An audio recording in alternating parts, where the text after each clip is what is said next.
Big dog status, I'm a big dog vet. I pull up on the block in a big Corvette. Yeah. Ride around the city with a stick all black. Try with a poker, we ain't with all that.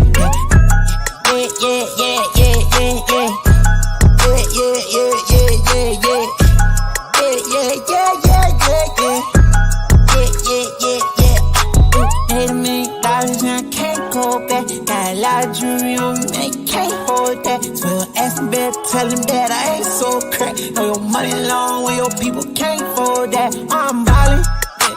My mama told me that did my calling. I keep that stick, I don't do no brawling. Open out the doors and let them all in here. Yeah, they all in here. Big dog, they come out the game for me. Big dog, heavy petty, come and break my wrist off. Good morning, good afternoon, good evening, wherever you are in the world. Welcome to RugbyPass Fan Zone with myself, John Okafor, and my long-term life partner, tied to the waist, Halde Pottinger. How are we doing?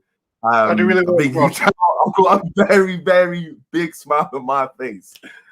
I can feel your smile from here, mate. To be honest, it's good to see you smile. That beautiful smile. Every dentist to be advertising their toothpaste for you. We've gone through the Myers. We've gone through Scotland. We've gone through Wales. We've gone through Italy.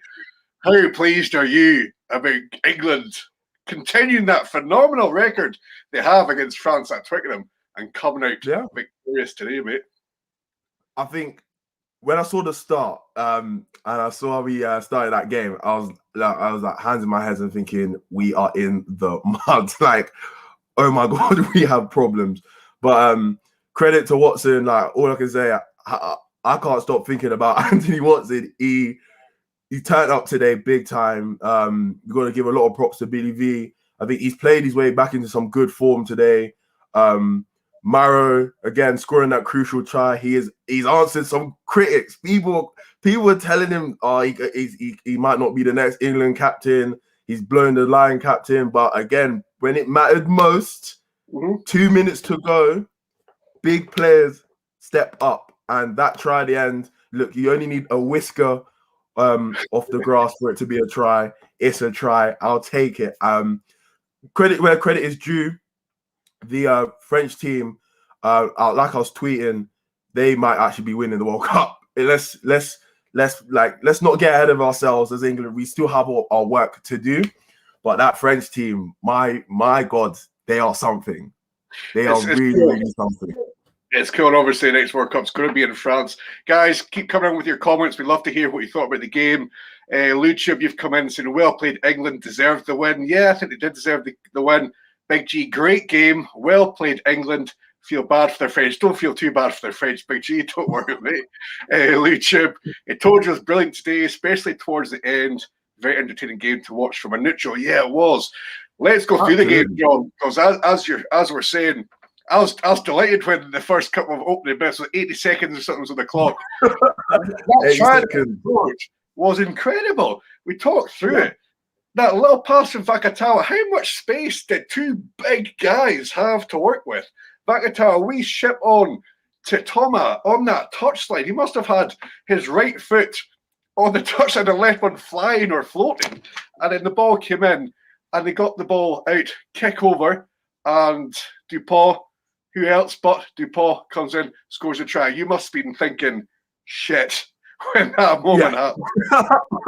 I thought like we've achieved nothing in the 2 weeks off. I think here we go. I think the French are gonna not steamroll over us, but they were gonna put us to the cleaners and give us a professional job.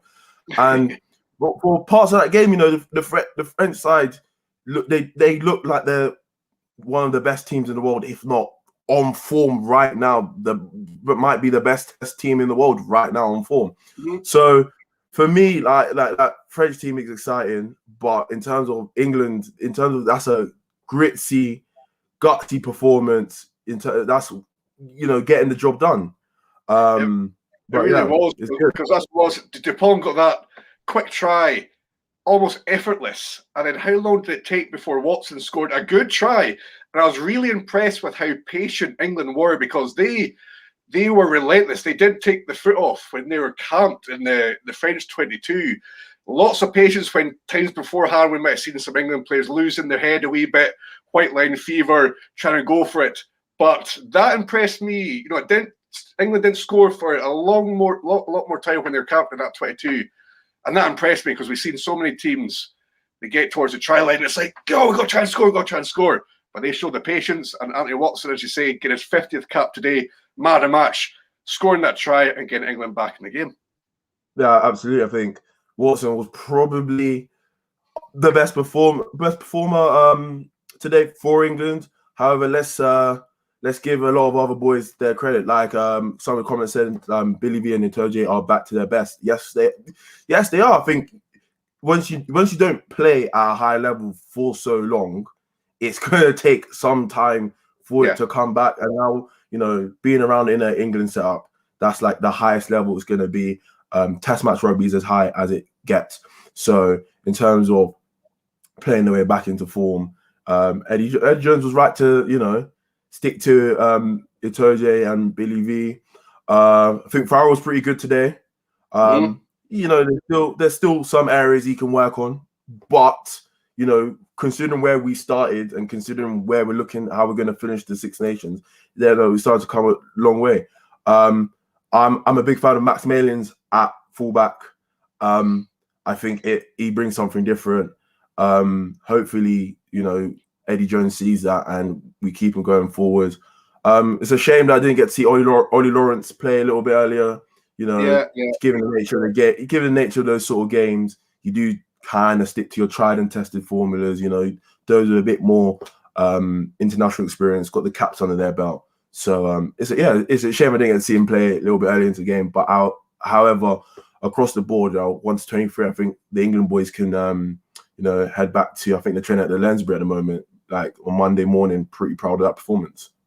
Absolutely. We had a really good comment come in from Canvas Bed, talking about the French Jackals were superb, which they were. At some points, I was thinking England were kind of getting vulnerable, getting exposed, maybe running off by themselves. A couple of times the Jackals came in and they won the ball, especially when England were putting the pressure on and France were really up against the cosh. I thought Tom Curry, as you're saying, I think he really manned up today. I thought Mark Wilson actually had one of the best games I've seen him play in an England shirt. So we had this battle between the back rows for a wee while until that moment where from the line out it was, right from the training ground, where the ball made its way superbly, beautifully out to Peno, who scored touchdown unopposed right there in the corner. Dare we use the word? And here we got some guys tweeting about that. Lemus Owanga, that was kiddies from France. Everybody thinking that try was brilliant. Jamie Roberts' try of the tournament for me. That one, true, Jamie. Absolutely, yeah. Incredible game of rugby happening. A masterclass in passing and open play for Big Ginger Bear, which isn't me, don't worry. And Andy Good, best opening 10 minutes of international rugby we've seen in ages. This absolutely, Andy, and it was. And when they scored that try, again, everyone's thinking, yes, that's France back to it. And dare we say it, John, was that champagne rugby? I hate that phrase. So champagne rugby. It's as good as it gets, I think that France's second try was it's a work of art. That's poetry in motion. It is it's unbelievable. Straight over the top, bang, like the silkiness of the hands.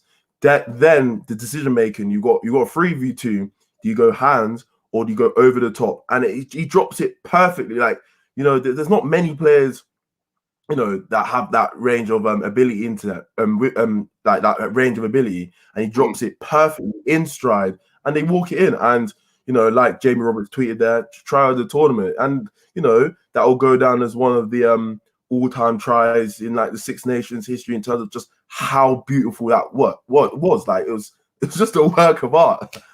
Champagne, John. That's champagne. We've had Brett Packer say a comment. Thanks for tuning in, Brett. And he's interested. He's saying one of the worst second halves of rugby ever.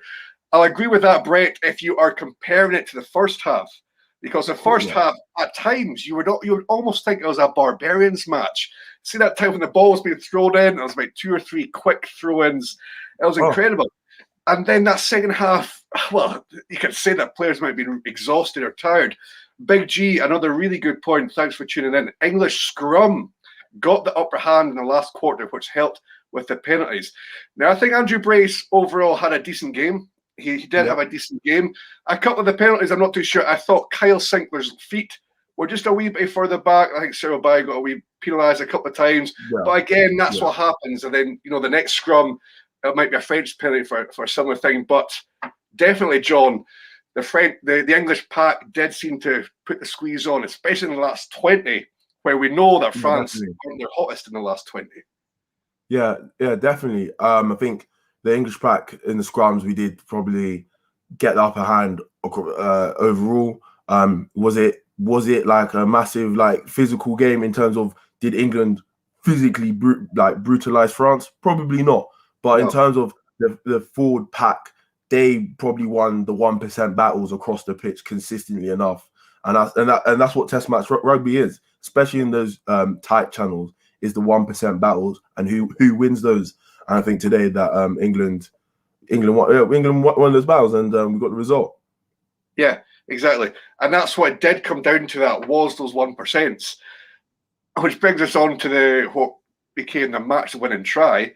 Maro Itoje, how close was that try? I mean, Andrew Brace ruled it no try at the moment, and he was right there. He was down on his haunches. He was looking, while Thomas was underneath Maro Itoje, and I went to TMO, and the thing was, if Andrew Brace said, "Yep, try, can you just check that for me?" then no problem. But it was the fact that Andrew Brace said, "No try, can you check that for me?"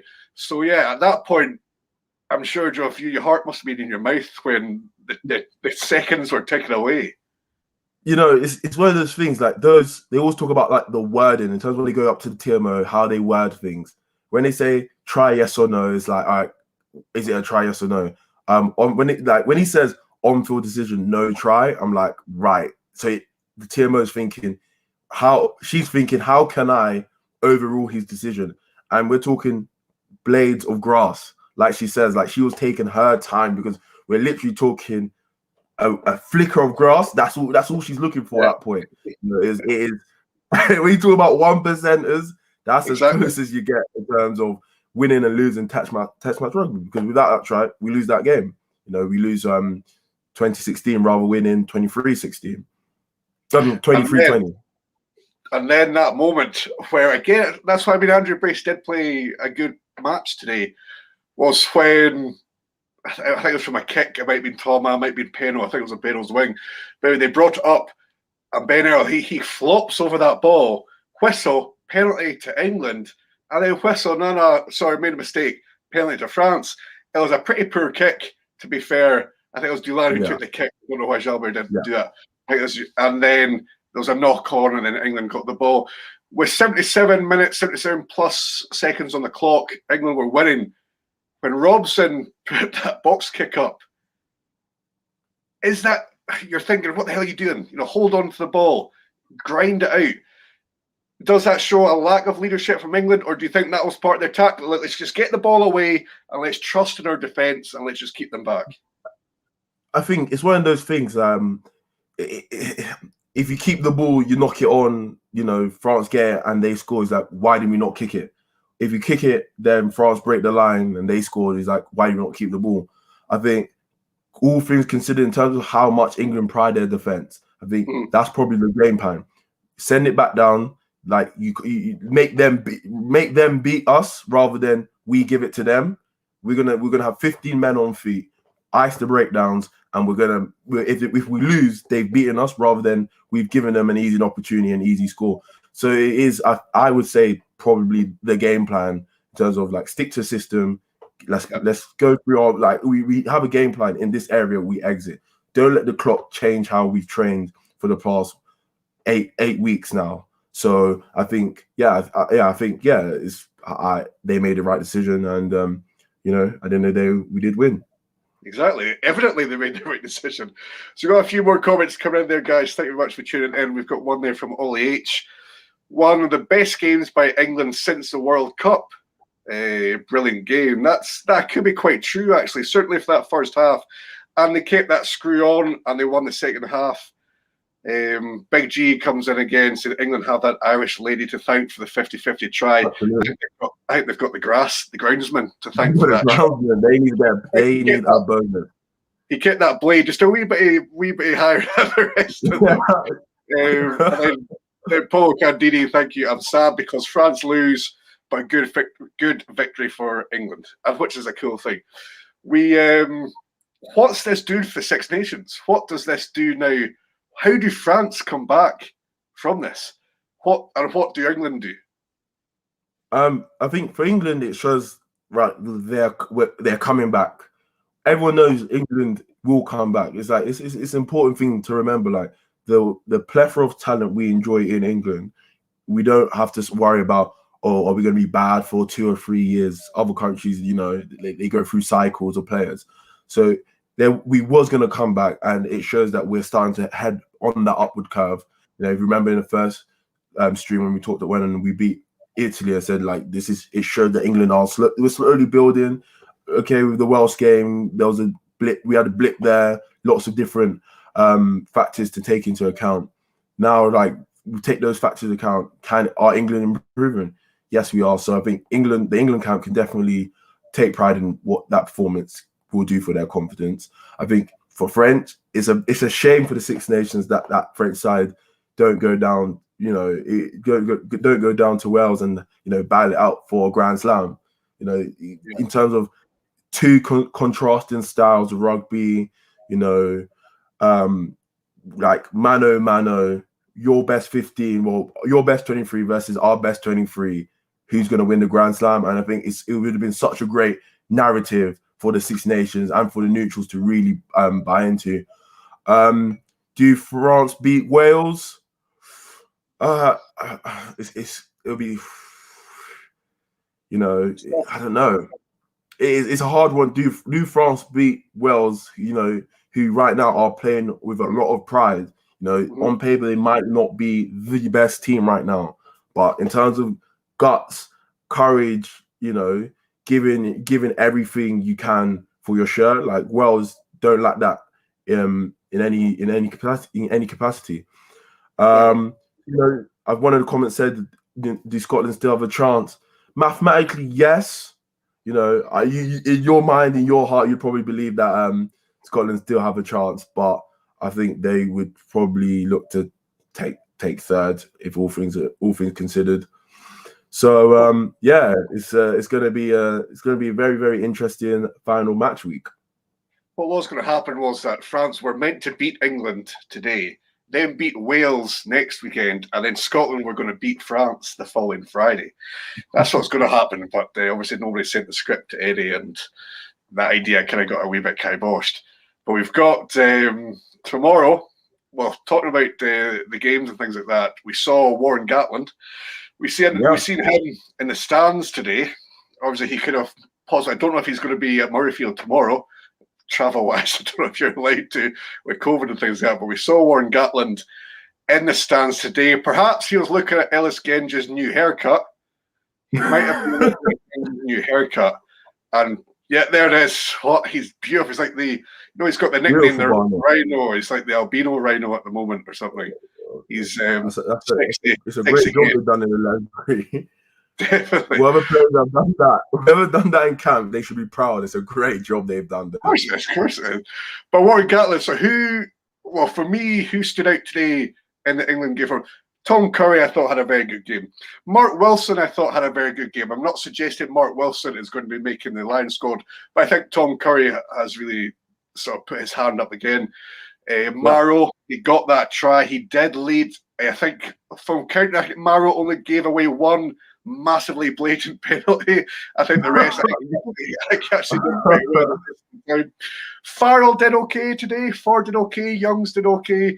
But for me, standout players for England, Anthony Watson played very well. I thought Davey actually played up quite well when he came on, and Tom Curry. It's nice to see these guys these guys are almost confident players. They need to be playing with confidence and things like that. So it's good to see these players. Who do you think would have stood out for you, John, if you were Warren Gatland? I think Watson, he has to be part of that back three. You know, if he ain't, I think his variable position is the wing. You know, there's always this chat, oh, is Watson a fullback? Play Watson at fullback. His favorable position is the wing. When you get him in space, he's a deadly player, and he hurt teams. You know, he nearly scored an all-time individual brilliant try. You know, if he takes that kick over the top, you know, beats the line, kicks over the top. If he collects that kick, scores. Now we're talking, hold on a minute, like that's a try of Six Nations, all-time try, Six Nations try. So Watson's definitely played himself into the squad. I think it's really, really good in terms of like Marrow and Farrell today, in terms of showing like, you know, it's a blip. This ain't where we're heading now. It was just a blip. You know, it's unfortunate circumstances they haven't been able to play. So, you know, being able to step up today, you know, it's not, they're not in a purple patch. Let's not get carried away. They're not in the form of their lives. But in terms of have they silenced some critics today? Absolutely. Curry again, I think he does have a chance of being our open side at Lions tour. I think Billy again silenced some critics, has given a lot of food for thought. I think, you know, if Billy continues his poor form for England, does Warren Gatland start looking elsewhere? You know, 18 months ago, Billy Vunipola is like a sure thing going to be our number 8. Yeah. How do we balance a back row get around him? Then obviously we've had the blip in form, you know, all the other unforeseen circumstances, COVID, Saracens relegation, like we mentioned previously on the channel. So for England, I think the players that needed to silence critics today have silenced some critics, not all of the critics. There's still some murmurs, you know, there's still some rooters, you know, are they back? But in terms of, is it a step in the right direction for our big players? Absolutely. And it's giving a lot of food for thought for Warren Gatland. Exactly, which is a good problem Warren Gatland needs. He wants to have these headaches. He doesn't want to just go with another Welsh team down to South Africa. He wants to mix it up, you know. So a massive well done to England there. You continuing your fine form at Twickenham against the French, hardlines France. And obviously earlier on today we saw Wales annihilate Italy. Italy almost seemed to be going the other way. Tomorrow, we have got Scotland against Ireland at 3 o'clock at Murrayfield. So tune in after the game on the RugbyPass YouTube channel, where you'll see me and Jeff, and we'll be talking through what's going to be a resounding Scottish win against the Irish pretenders. But John, what do you think is going to happen tomorrow? Today was a battle. Today, you could have chosen France, you could have chosen England, and it came down to 3 points in the last 5 minutes. Tomorrow, I think it's going to be much and such the same. Yeah, absolutely. I think it'll be in it'll be a similar vein.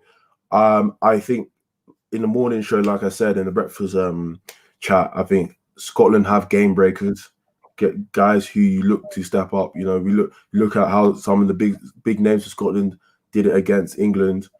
Finn Russell, Stuart Hogg, Duran van der Merwe. So it's going to be a battle, but I think it's the game breakers that for me Scotland have. No disrespect to Irish fans here, you know, they have Johnny Sexton and co. However, out of the two sides, Scotland are coming in the better form. Their big name players are coming in the better form. So my money will be on Scotland. I've got Scotland by 5-8. Yeah, nice.